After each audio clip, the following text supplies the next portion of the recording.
Welcome to the 2011 Federal Executive Forum series on Federal News Radio, 1500 AM. Today's show will focus on critical issues facing our country in our efforts to defend the homeland. Here's your host, Jim Flyzik. Welcome to the show. I'm Jim Flyzik. We are taping our show in front of a live audience at the AFCEA Homeland Security Conference. During today's show, we will discuss progress on IT programs and future CIO priorities at the Department of Homeland Security. With me today on the show are Stephen Rice, the Deputy Chief Information Officer from Transportation Security Administration, Dave Epperson, the Chief Information Officer, National Protection Programs Director at DHS, Leslie Hope, the Deputy Chief Information Officer, Citizenship and Immigration Services, and Rear Admiral Bob Day, the Assistant Commandant for Command, Control, Communications, and Information Technology, and Director, Coast Guard Cyber Command. Welcome to the show, panelists. Let's get right into the issues. We'll start with Rear Admiral Day. Rear Admiral, what are some of the top-level high priorities in your respective area for the upcoming year? Well, there's several. I think it's going to be a complex year, so keeping my sanity is going to be probably one of them. I understand that. We're going to continue on, particularly with the security initiatives that rolled out last year, getting our internet access points under trusted internet connections, reviewing our portfolios. Again, we're going into tough budget times, and there's some things in those portfolios that probably aren't going to survive it. Falling in again with the department's consolidation of services, whether it's data center collapses, collapsing some applications into applications that they host, and looking for savings in there. So standardization and a continued emphasis on security is probably going to be the focus of this year for me. Great. Sounds, I know we've been hearing an awful lot about those kinds of topics right here at the conference. A lot on that cyber security priorities and so forth. Dave Epperson, how about over at NPPD? What do you see as some of your top high-level priorities? I think we have a similar theme, especially the sanity piece. Well, it is DHS. It is DHS. And there's a lot of stuff going on, of course, and we're all struggling with constricting resources. But right now, part of NPPD is U.S. Visit, and we have a large data center consolidation trying to move into the data centers, and I believe we're one of the biggest footprints there, so that's a huge effort. We're also trying to change the wings on the plane as we're flying it to get it there. And one of the larger enterprise architecture roles we're trying to get is to really start, instead of just focusing on information sharing, doing the backbone of that and doing knowledge management so that we have fidelity to information and that information can be tracked and how it's used so we can start targeting what can be used with our resources. Yeah, great. I know NPPD has gone through a lot of changes and evolution since it first was created back at the beginning of DHS, and I sure has. I guess things that's the way it is, the dynamic nature of the environment. Leslie Hope, over at Citizenship and Immigration Services. Leslie, what are some of the high priorities for the coming year in your respective area? Well, CIS has a lot of high-level and high-impact priorities for this year. Of course, our number one would be our transformation program. We're completely transforming the organization from a paper-based, form-centric process to account-based digital environment. We started out with business process reengineering. We've now completed the requirements portion. We have a prototype that we've learned a lot of and are getting into full high-level design and requirements. So we're moving along, but it's a very, very big undertaking, and it's a very challenging program, and it's taking a lot. What that will do is actually bring our technology environment into the 21st century. Along with that, we'll be aligning our legacy systems to kind of blend into the transformation program, looking at decommissioning strategies and figuring out how we continue to keep the legacy environment up while we transform at the same time. And then additionally, we also are consolidating data centers and migrating into the DHS environment. We have 2 legacy environments from DOJ that we'll be moving from, 1 vendor hosting facility, plus we have 5 of our service centers throughout the country that have a pretty large amount of infrastructure as well. So between data center migration and transformation, we're staying pretty busy this year. Yeah, it sounds busy, and I know, and a lot of people forget that CIS came from INS, which was in Justice, so a lot of your infrastructure was housed over there at Justice, and the complexities here, I kid some people in the show sometimes about government modernizations, they take so long. You know, you modernize for like 10, 15 years, and then I guess when you're finished modernizing, you start modernizing again. Because, you know, you've gone through another series of generations of technologies. Steve Rice over at TSA. Steve, what are some of the priorities on your agenda for the year? I have to be honest with you, Jim, a lot of the areas you've already heard. I mean, we're talking data center consolidation, data management, enterprise architecture. But I think the one area that differentiates TSA from some of these challenges is really our workforce. Our workforce is it's geographically dispersed. Right. It's in a very mobile environment. I don't know if people are familiar with the size. A lot of these airports, some of them are square miles. And some of the challenges that we have at TSA are being able to have provide communication services in a more mobile platform. One of the big initiatives in FY11 for TSA is we're transitioning all of our desktop computers to laptops. We want to be able to have these devices so they can be mobile anywhere in the airport at any time. Mm-hmm. Tremendous pressure in looking at new technologies. You know, a lot of requests for the iPad type technologies to be able to provide information down to the end user, our TSOs, so that they can have the latest threat information, the latest policy information, the latest documents, procedures that they need to be effective at their workplace. Right. Mm-hmm.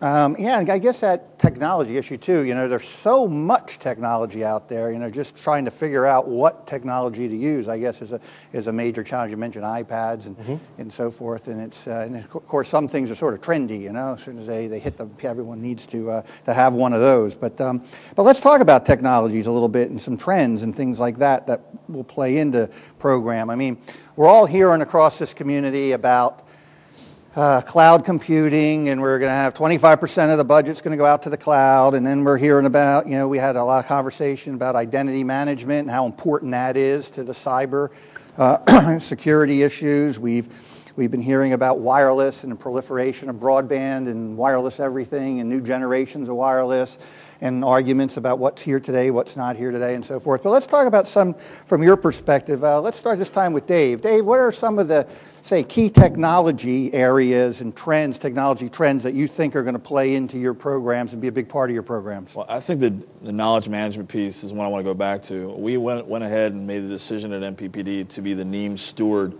for things like biometrics, cyber, infrastructure protection, so that we can start helping share information not just with private but public sector as well, that they can get that. And of course, you're going to have to do that in a secure manner, and you're going to have to authenticate folks, and that's all surrounded. But we're looking at, you know, down the road, how can we use things like augmented reality, just like they do in when you look at a movie theater with your iPhone and it says, here are the times of that movie theater, you can buy your ticket. We'd like very much to be able to have an authenticated user look at a bridge that happened to have a collapse and then say, hey, everybody back up, that there's actually a fuel line underneath that we actually present that data to them, but they have to make sure that we're presenting it to the right folks that are fully authenticated to do so.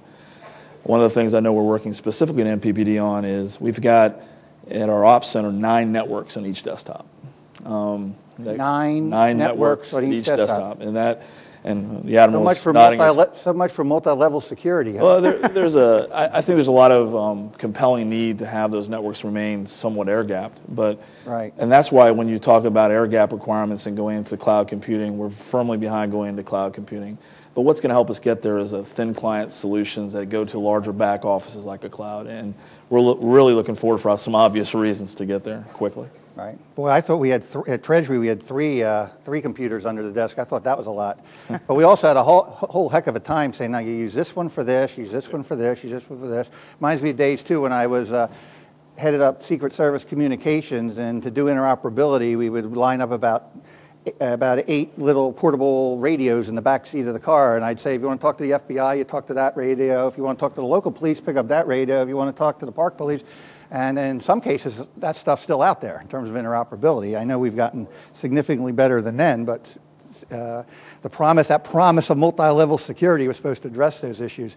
Rear Admiral Day, what are some of the big technologies and trends you see at Coast Guard that you think are going to play into your vision and your priorities for the year? Well, let's talk about the demand. The demands are exactly what Dave was saying, is mobile infrastructure, mobile computing. I don't know how many times every day I get a question of when can we get the iPad or the iPhone on the network? When was the new Droid device going to be on the network? Because again, our consumer, they're looking at the consumer items out there and figuring out how to build that into the enterprise architecture and try and leverage it. Again, it gets to be this battleground between security and our enterprise architectures and bring it out. So we're going to have to find answers for this because we're going to be able to have to leverage these types of devices. We talked about, again, virtual thin clients and cloud computing. And it's exactly right time to be looking at those decisions as to, do we really need to have a thick client on every single desktop? What are the actual needs out there? And what I'm trying to do is instead of manage IT by whim, by which the field has kind of defined what the requirements are, is almost billet by billet across the Coast Guard, determine what is exactly the exact IT technology that's needed by that person, whether it be a thin client all the way to a laptop, to an actual fat client right on the desktop, or can they get by with a pad? Being able to do that and come up with an entire infrastructure inventory across the organization is something that will really help out. And again, it's a balancing of this wide open sort of architectures with the security requirements, and that's where we got to get to. Yeah, and it sounds like we're right on target at this conference, because what I'm hearing here is the security is going to be a big decision driver to get these technologies in place, and we're talking about security and these technologies at this event. Let's go to Steve Rice. Steve, how about from your perspective, what do you see as some of the key technologies and trends and all that will play into the TSA programs to help you get where you want to go? Jim, we're facing the same technology requirements in TSA as we would at Coast Guard, NPPD, or USCIS. Our customers want more. They're more mobile. They want to access the data at any time, anywhere. Some of the challenges at TSA and technologies that we're looking at, virtualization of our clients. Over 40,000 TSOs working in the airports daily. We need to be able to get that information to them. There's not enough room logistically to be able to have enough computers for these people to sit back and work on reviewing the policies and procedures that are required to do each day. We want to be able to provide that at any computer, any time. So whether they want to do it at home, they want to do it at a laptop, at a library, they want to do it anywhere. Even if we can get it to a mobile phone, that's where we want to be able to provide that information. Our challenge is, I don't have the infrastructure to accommodate that today. Secondarily, we start talking about more mobile computing, it's really putting a challenge in our application development environment. We need to be able to have personnel in place utilizing contracts to be able to build mobile applications. Right now, that's not a core competency at TSA, but it's an area that we have to evolve to. Right. Finally, it's really linking the mission requirements to the technologies that are out there. Everybody's talking about iPads, everybody's talking about the iPhone. I really need to know when the business community what it is that they're going to be able to fit this into their mission space. Once I understand that, then I can understand how I'm going to contractually get those devices, and then how I'm going to secure them, and to what level do they need to be secured. So it's not only what are the technologies that are out there that are challenging TSA, it's also how do I acquire them and then be able to mature my contracts to be able to provide the services they need long term. Yeah, great points there, Steve, and I agree. And boy, a lot about the mobility, and as you look across the room here, everybody's got their handheld device, people are texting away, whatever. Then you think of the kids coming up and the challenge they're going to bring to the CIOs when the kind of expectations they're going to have. I love that E-Trade commercial with the little kid with the, I love that one. But anyway, talking about the kids coming up here. Let's talk about some specific programs maybe. You mentioned some high-level priorities, but can you talk about maybe some specific programs in your area you think that are going to be important this year to move forward? And I know the budget climate has everybody with lots of question marks, and I'm sure nobody knows the answer to how that's going to come out. So let's just talk, assuming that there is budgets around and we move forward. What are some programs that you'd like to see move forward in your area? Admiral Day? Well, let's say there's some key ones, particularly if I'm looking at a DHS perspective. And again, we are all impacted by the same one. It's TASK, the financial systems upgrades that are being looked at right now. FEMA is the first component that will be moving forward.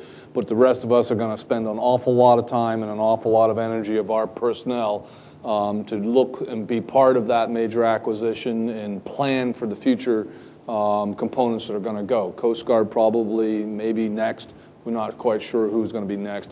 But it's going to be, just as we said, changing out the wheels on a car that's doing 60 miles an hour because you can't shut down your existing financial systems. You need to keep moving forward, at the same time moving forward into this architecture that's evolving out of DHS. Again, we're going to be looking at a lot of different things because of budget mandates. Right. And that's really going to require portfolio reviews across the board. Mr. Spires out of DHS is doing those portfolio reviews. We did a lot of them last year.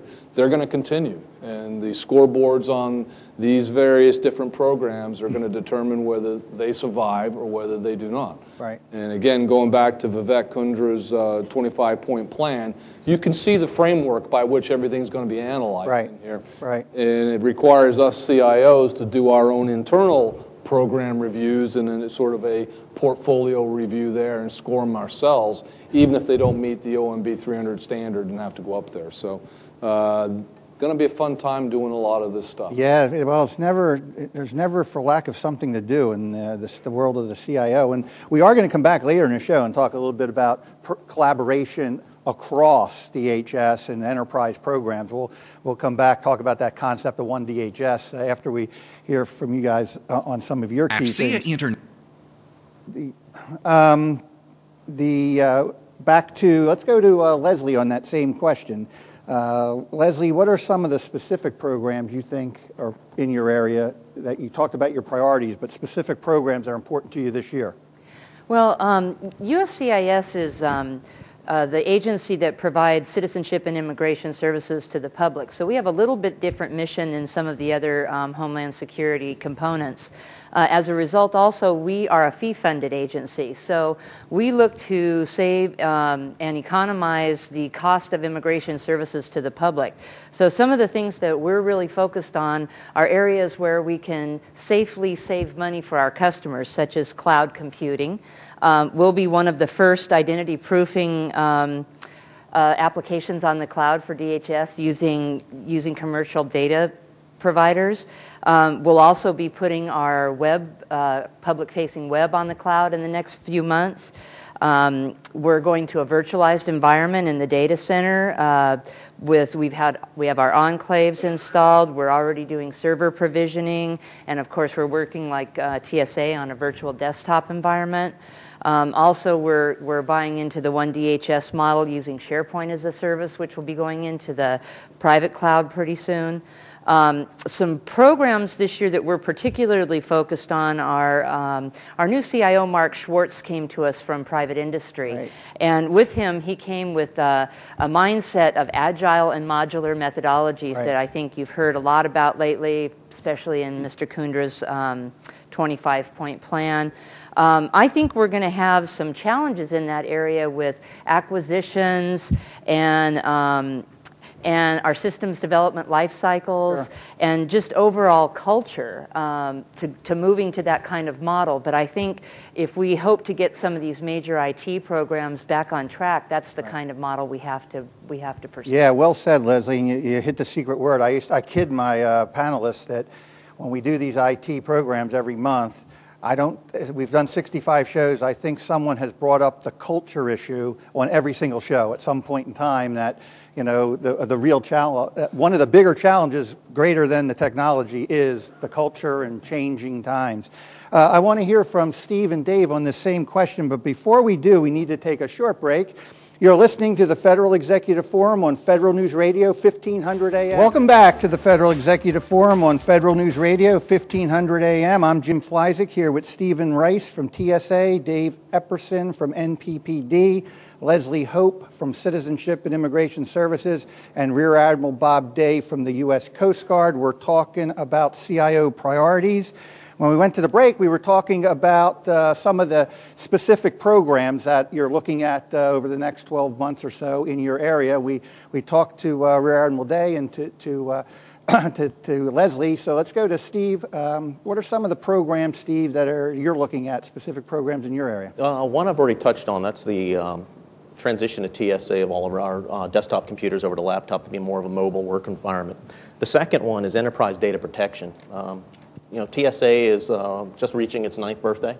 A lot of data that has come through our organization as we've matured. And one of the issues that we need to grapple with is how do we protect that data? Because a lot of our mission is to communicate a lot with the air carriers and communicate with local communities at the airport. Sure. So we have to disseminate a lot of information. A lot of the information is classified as SSI. And our protocols are such that we need to be able to make sure that the information out there is the latest, is the freshest, and that when that information is not disseminated outside the community that requires it. So one of the challenges that we have in our organization is how do we start protecting that data, not only when it's internal to TSA, but also when it leaves our control. Right. So we have a big undertaking within our organization of what we classify as enterprise data protection of how do we monitor that information, how do we manage that information, how do we control that information, and make sure that information is current and fresh. The second one that we're looking into is really the commoditization of email. The department has put together email as a service, and we're starting to work with CBP and FEMA as the first two organizations that are piloting that technology. What we want to do is we really want to take a wait and see. How does it mature? How does that start to become effective within those two mission spaces? And then how could, if it meets our requirements, how could TSA take advantage of that? What are the price points? What are the capabilities? What are the redundancies? What are the benefits to our user community? So those are really the three areas that we're really monitoring over the next 12 months to get heavily involved in. Terrific. I know everything as a service, email as a service, infrastructure as a service, SharePoint as a service. One that I hate to be an idea man, but I throw out there's like 45 biometric programs or something like that going on across DHS. Maybe you ought to think of a biometrics as a service, have one point for as a clearinghouse for biometrics and things like that. But I think as time goes, we'll see these things evolving along. Dave, how about you? What are some of the specific programs you're looking at that you're trying to make some progress on this next year? Well, I appreciate your segue from biometrics. So first thing we did is take over the NEAM domain for biometrics and trying to coalesce all the departments and agencies and partners to do so. And I think we're moving forward on that. Herding cats. Yeah, very much so. And it's also some international cats too, so it's not all domestic. The one thing that I've been here since almost day one when we were the Office of Homeland Security, and one thing we've been really in need of, we're finally getting, and that's a test environment, a really solid, repeatable test environment. So that's one program we're really happy is going forward. But the one that's spending most of my time on is we've transitioned the Federal Protective Service into NPPD, but at the same time, there's some things we're still moving over and rationalizing. We affectionately call it de-icing because they're an ICE's network. But it's a long process, and it turned NPPD in from a national capital region entity into very much a nationwide entity and put us in every single federal building. So it's become quite a program into itself. So. Yeah, I mean, we talked about that before the show too, just how much NPPD has been evolving and all the change coming along. And it's hard for me to remember to get the title right every time because that changes too from time to time. About every 18 months. Is that what it is? All right, there you go. All right, we talked a lot about now your priorities and programs and technologies. Now let's talk about challenges, things that are tough, things that are you're trying to overcome, things that are you need to overcome to get where you want to go. Let's start with you, Dave. Let's start with you this time. What are some of the biggest challenges you face every day that you need to overcome in order to get where you want to go? It's the soft stuff now. I think it comes down to culture and a lot of different cultures inside of DHS, but NPPD is a little different than some of the other components. We're charged with the perimeter defense of all government networks. So we deal with all 146 departments and agencies across the government. Right. And we just now have inherited the FISMA role for all of government. So that's become key in learning their cultures. But it comes down to it's tough to do governance.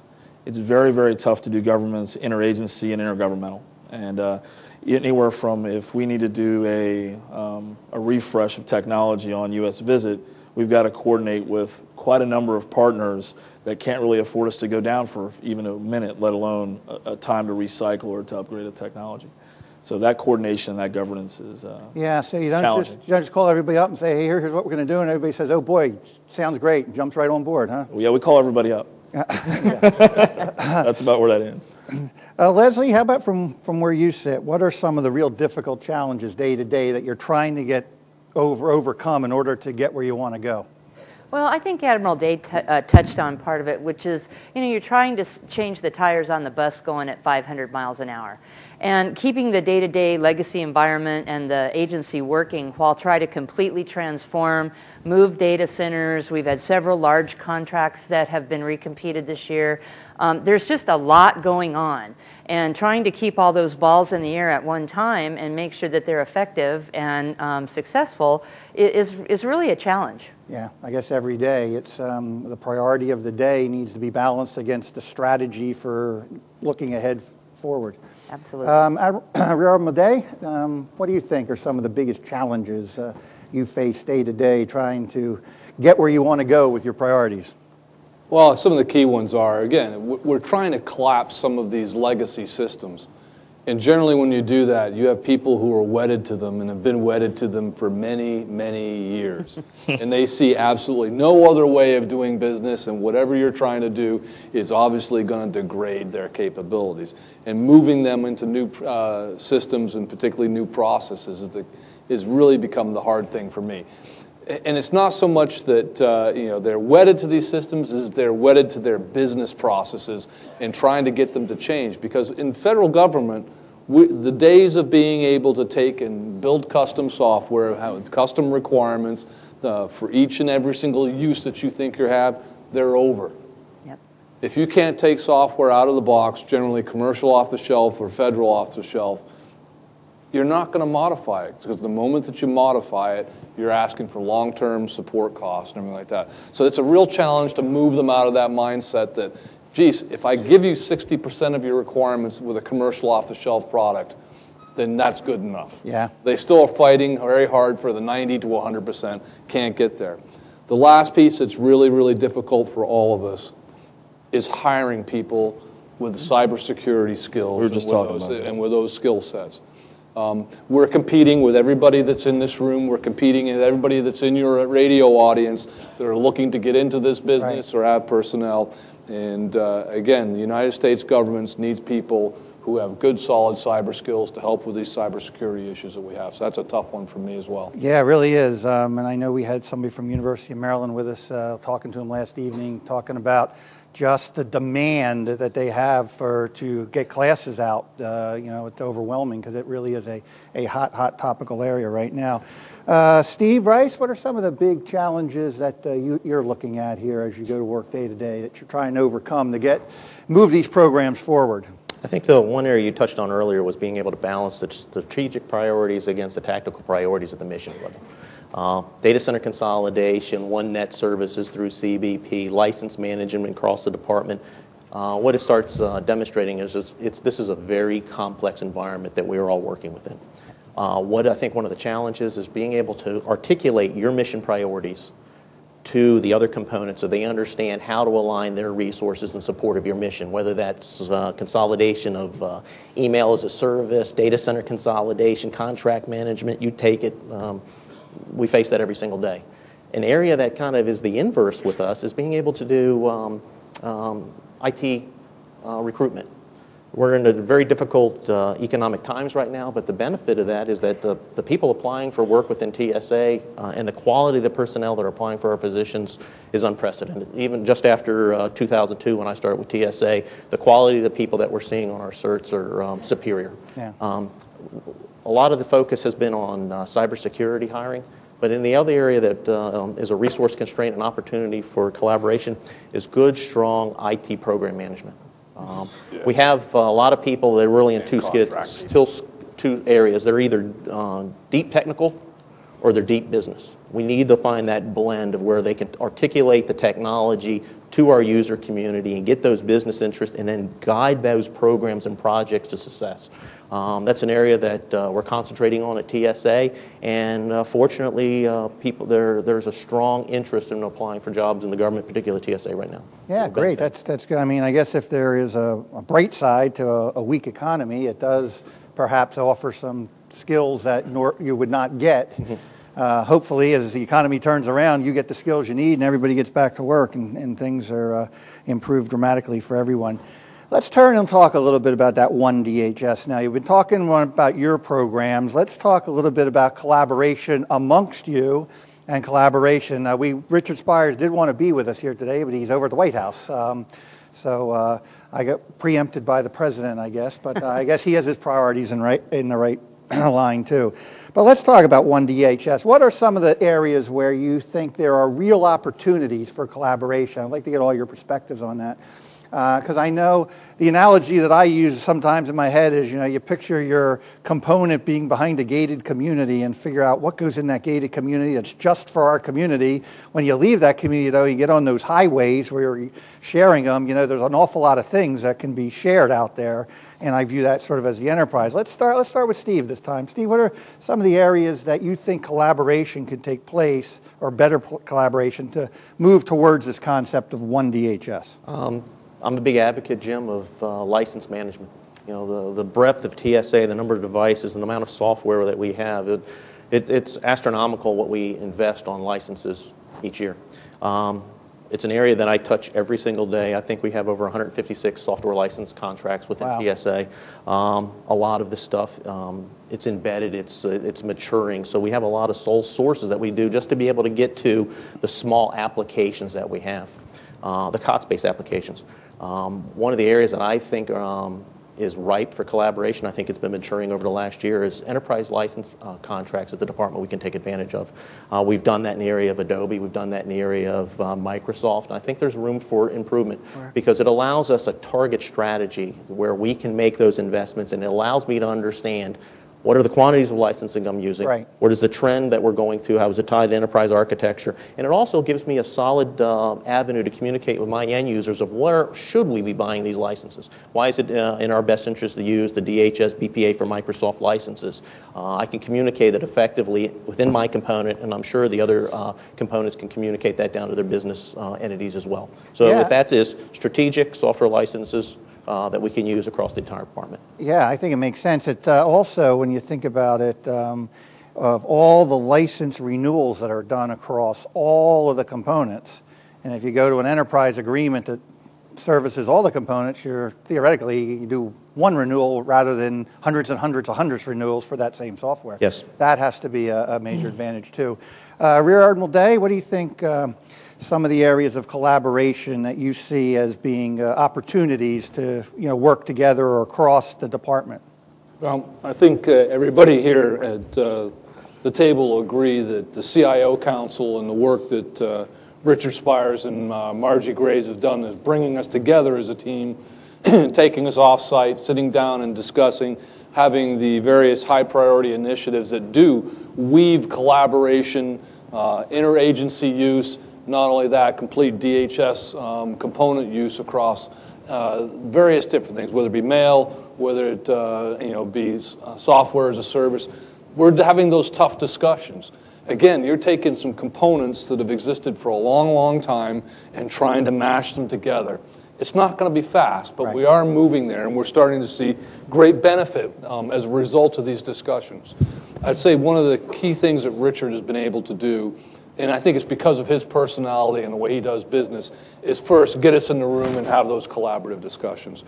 We're seeing it, and again, the drive for collaboration in terms of information sharing, not only across the DHS components, but again, out in the local, federal, and state worlds, and bringing that all together. We live that kind of every day in the Coast Guard, particularly in the major ports. We're seeing great success with programs, our Watchkeeper program, which does allow that interface via the web for these partners to share information. You've got the same problem too, though. WikiLeaks has certainly put a dent in some of those information sharing initiatives, absolutely. And we could probably have a whole nother discussion for hours on exactly what the impact of WikiLeaks has been on information sharing. And the last good example that I have is particularly with CBP. We're sharing communication systems across the country, whether it be VHF or HF, and we have a very strong partnership there. And these things are going to continue to roll up into all of the various different components. And again, there's potential for efficiencies in terms of budget. There's in terms of efficiencies in having one buying source versus all of us doing that, and having one central contract office. So. Yeah, and I know, and I've had, in fact, the article that's in the One DHS handout here talks about the fact that DHS is a relatively young organization in comparison to other organizations around town. And if you think about the way it was created, where we put together 22 entities, all of which have been around, some of them for over 100 years, and then overlaid a brand new headquarters and then assumed that things were going to happen quickly, it was not a very valid assumption. I think, you know, it takes a long time for an identity and a culture of its own to evolve from something that starts like that. But let's go to Leslie. Leslie, how would you address the issue of one DHS? What are some of the areas where you think there are opportunities to collaborate with your partners across DHS? Well, in CIS, we hold the legacy immigration data for the United States for the last 100 years. And obviously that data is critical to DHS and to our law enforcement partners and things like that. So I look at the data as a huge collaboration opportunity. And our transformation program really looks at addressing that data through our enterprise services bus and offering services to other internal organizations as well as other stakeholders outside DHS, such as the State Department, the Department of Justice, and things like that. And then we're also starting to work with public sector like data verification providers. So for us, it's all about the data, following a workflow of the data from start, like for when an immigrant takes their fingerprints in Europe, all the way through to when they become a citizen in the United States. And we are using like NPPD's US Visit program, so we would be one of those cats that's starting to go in Dave's direction. Right. And so we're really making some progress in that area with our transformation program. Yeah, good. It's good to hear. It's great, great news. Dave, what do you think in terms of the collaboration, the one DHS issue, areas where you feel like, you know, working together is a better way to go as opposed to uniquely? Well, we're going to live or die by our partners. I mean, that's from day one. And I wanted to echo what Leslie was saying. NPPD and my undersecretary and deputy undersecretary made it very clear that they want to be the data management, information sharing leader in DHS, because that really is our best value to all of our partners. And the data runs that, and the fidelity of that data and the timeliness of that data is what's important. We've come a long way since we brought up DHS, and I know we're still struggling, but I don't want to take away from how far we've actually come. So it's important to see how far we've come. But one of the things I wanted to touch on was the way where I'm working at resiliency on almost an everyday basis is this new little term we call resiliency.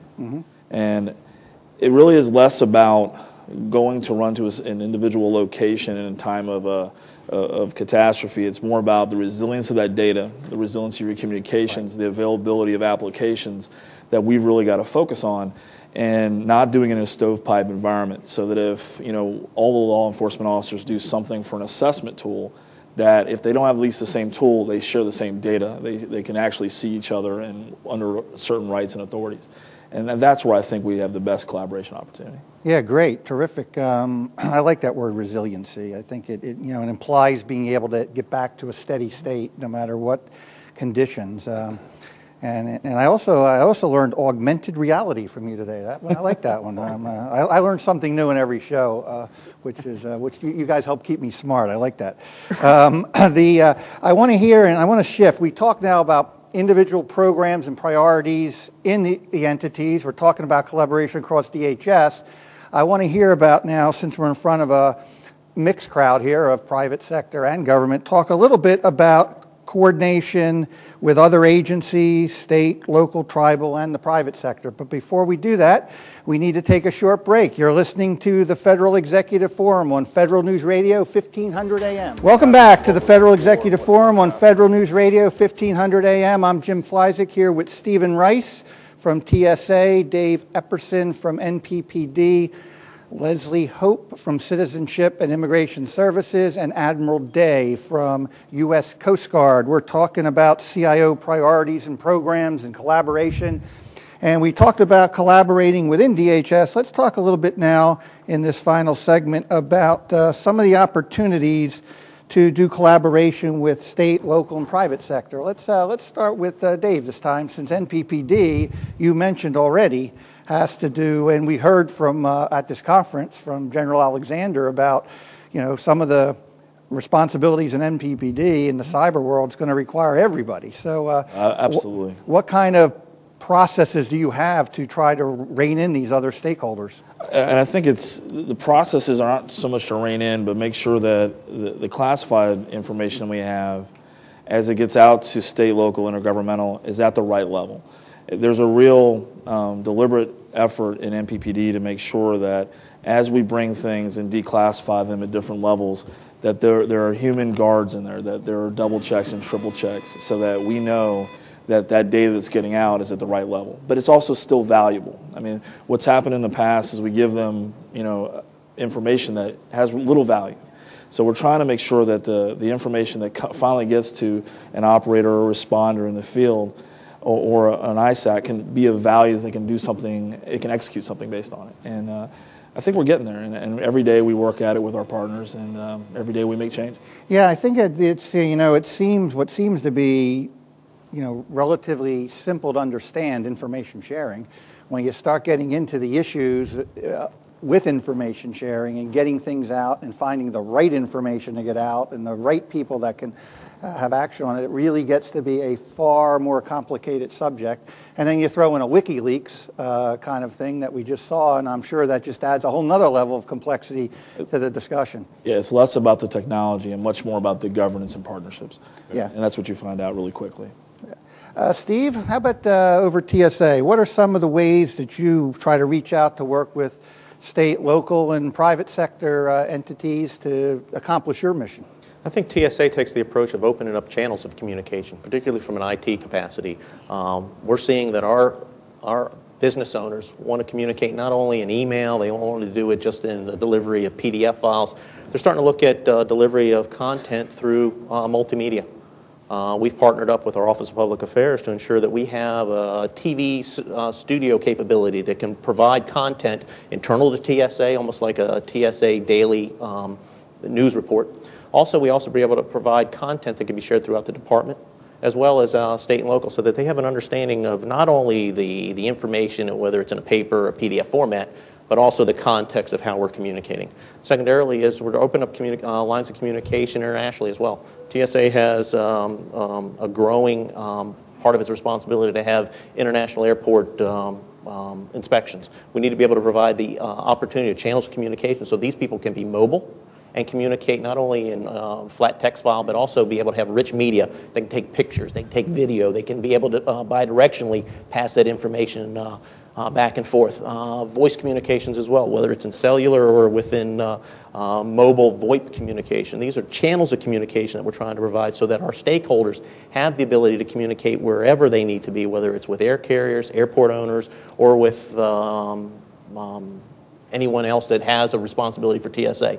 So from our perspective, it's not who's communicating, but giving them the channels on how they can communicate. Yeah, great stories. I had a number of conversations here just yesterday about that full motion two-way video and the importance of video, and much like the military uses for video surveillance, you got CBP looking at video for UAVs, or I guess they're now piloted from ground aircraft and so forth, and how important that is. So yeah, video's coming a long way, and with the proliferation of broadband and higher speeds out there, it's kind of limitless where some of this stuff will go.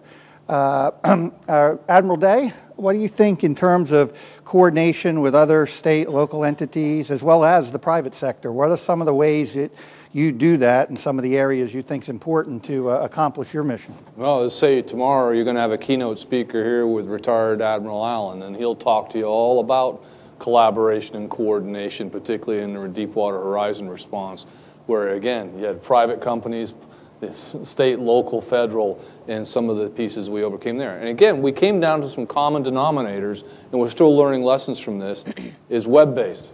It's the way it is. Our peer system was able to provide most of the media outlets with all the information they need.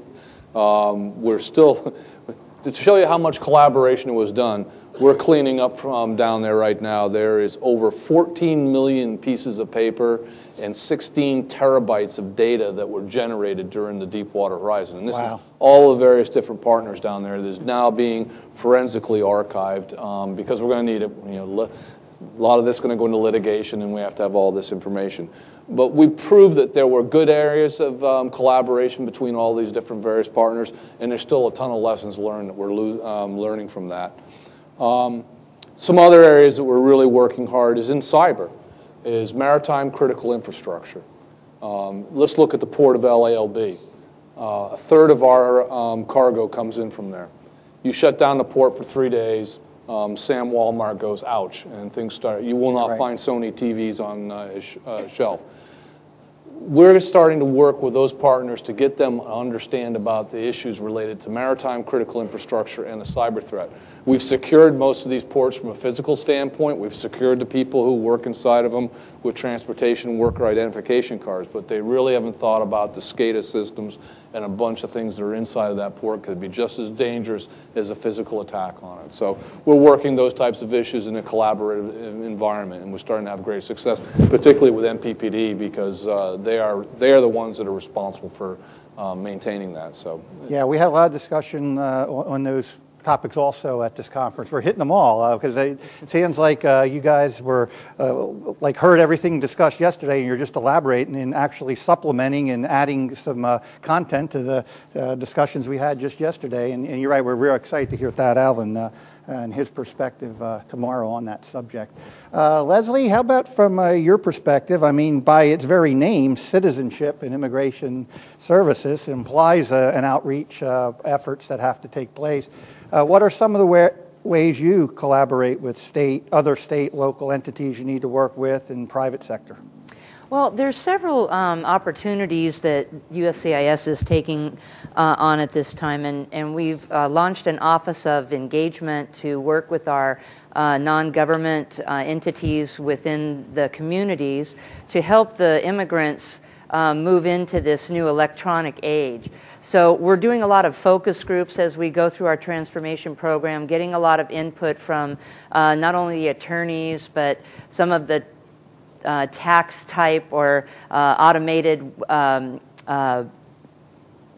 WYSIWYG type vendors. We're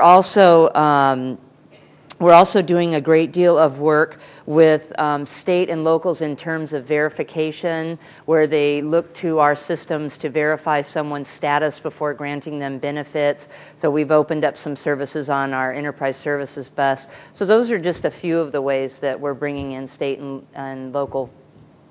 Right. And you guys mentioned governance a few times. I guess if Richard were here, I'd ask him, but maybe I can ask Dave, since you're at the headquarters level. I guess it's the CIO Council's the primary way that you guys get together to share ideas and talk about what goes to the enterprise, what are some enterprise initiatives. Can you talk to that just briefly, Dave? I think it's actually better than just talk about it. We really are, with Richard and Margie, moving out very deliberately on some high priority initiatives, not just talking about them. What's usually happening is the CIO Council will make a decision and hand it off to the Deputy CIO Council to actually execute. I've actually sat in both councils, and I'm happy to be in the CIO Council now, so I get to make decisions that others have to implement. But we're really making some real headway in a manner we haven't done in a long while. So I think the governance is now maturing to a level where Richard is spending a lot more time with Mr. Kundra and others on that large governance, and we're benefiting from that really quickly. So. Yeah, I know Richard gave me permission, said I'm allowed to say this, that he will be the next vice chair of the Federal CIO Council. So excited for that. He's following in some big shoes. But anyway, so I had to get that one in. But let's talk. We're down to just about 9 minutes left on the show here today. So I want to turn to the future and ask you to be a little bit more strategic and think a little bit more about where things are going down the road. And so I'm going to ask each of you. We'll start with Steve, and we'll just come right down the line here. Take about 2 minutes to share, if you would, with the crowd, your vision for the future. What are some things you think you're doing today that will have a major impact in the future and years to come and help secure the country? Steve, what's your crystal ball look like out there in the future? I think the mantra that Dr. M and I work off is TSA data anytime, anywhere. That's really moving our organization from a much more mobile organization. whether that's domestically working at the aviation checkpoints, being able to access data at that checkpoint, access that data in our break rooms, or access that data anywhere in the terminal. That's a key element of where we're going as an organization. Secondarily is also being able to provide those services internationally as well. A lot of requests coming in from our Office of Global Strategies on how to make those persons more mobile, so they're not only in an airport, but internationally, anywhere they may be in any continent. It's a new challenge for TSA. It's a new challenge that we have to look at to see what technologies are out there that we can take advantage of. Secondarily is also the content management. It's not necessarily that they need access to TSA data, they need access to the right information. Right. So bringing in our stakeholders to say, what are the key types of information you need to be disseminated? How do you want to disseminate it? And what the frequency, so that we start taking into capacity planning aspects of what our responsibilities are. So if I were to take one step back, TSA data anytime, anywhere, the right data anytime, anywhere, and be able to access and store that so I know what the long-term effects are on the life cycle of that data. Yeah, sounds exciting world we'll be living in, and I think you're right. I think the expectations of the future are going to be information I need when I need it. Well, I think you see that that correlated to the storms we had last year. I mean, TSA continued operations. Well, when major snowstorms here last year, we need to be able to provide that capability so wherever TSA's mission evolves to, that the people have the access to the information to keep us moving. Right. Terrific. Thanks, Steve. Leslie Hope, let's talk about the future. Look at your crystal ball. Some of the things you're working on now that are going to be, in your mind, will turn out to be real benefits for securing the country, meeting your mission, and where would you like to be down the road? Well, I think if you stop and think about it, every documented immigrant in the United States has a paper file in our organization. And I can tell you that in our National Records Center, there are several football fields 2 tiers high full of paper files. If you can imagine having offices all over the country, trying to get those paper files moved around and deal with that environment is just timely, costly, and it's just inefficient. So I see this new transformed environment as being one that provides us a lot of flexibility. We will be able to grant the immigration benefits to our customers timely and consistently while ensuring the security and integrity of the immigration system. I think you're going to find our ability to detect fraud much enhanced, and real-time customer service for people so they don't have to wait months and months and months for their immigration benefits. So I see enhanced customer service, enhanced integrity in the immigration system, and definitely an ease of managing our internal resources, which I think is ultimately going to end up costing the consumer less money. Terrific. I like that. Very good. Thanks, Leslie. Let's go to Dave. Dave, what's your crystal ball say for the future? What kind of things, strategies, or where do you want to be out there in the future? Well, first of all, I want to thank you for allowing us to come here today. Sure. My pleasure. It's a great opportunity to be able to get our message out. And what's really important to us right now is we're the fastest growing component in DHS. Our epiphany was we were an operational component in headquarters clothing. So we're trying to make that transition and hire up and hit the gas and go. And at the same time, we're probably the most technically focused component because what we do inherently is cyber. Right. So, trying to do everything we do in a very secure manner. I'm not just to the FSMA standard, I'm to a Washington Post standard. Right. Even the fear of us not doing something perfectly is going to cause us problems. So we want to do everything very securely, but I need to make it scalable, and I need to be leading in that technology. And we're finding that I'm focused on 2 pieces. Much what my 2 peers have said before me is the mobile computing platforms and being able to get it to the folks that are doing the real work in the field. And the second is getting the real highly classified information to a usable form to those at whatever level they're appropriate so they can actually do actionable things with it. So if I can do that and have that as a vision in the next year and make any progress of substance, I'll be ecstatic. Terrific. Thanks, Dave. And I'm sure this industry crowd here will do whatever they can to help you achieve those goals. Admiral Day, what's your vision? What's it look like for you out there in the future for things you're working on that'll make a big difference in the future? Well, one thing I think all of us will agree is CIOs are going to need a tough skin over the next couple of years. In many cases, some of the things we do and some of the challenges and the decisions that we have to make don't make us very popular because, again, we're trying to leverage technology wherever possible, but with particularly the budget constraints that are going to be coming down upon us. That means retiring legacy systems that I said before people are very wedded to and they don't want to move to these other ones. But at the same time, it's bringing on the new capabilities. As we said, mobile computing. We need to be able to push, be able to out there in the field because that's where the people we're trying to support. They're out there in the field working very, very hard and they want to leverage these tools. And again, it's hard to really push the envelope in some areas where still retain things like enterprise architectures and particularly the security overlays that we have to deal with this day and age. So the bottom line is if you're going to be part of a CIO shop, have a thick skin because you're probably not going to be the most loved person in the organization.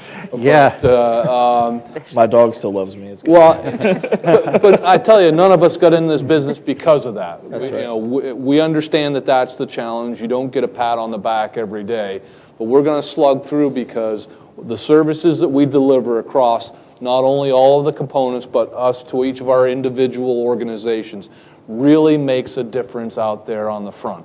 And we understand that every single day that what we do is now mission critical. 10, 15 years ago, it's just IT. Right. But today, it is mission execution. Terrific. Well spoken, well spoken. And I guess, Dave, I mentor several CIOs around town. I guess I tell them all to buy a nice, friendly dog so they have somebody friendly at home to every day.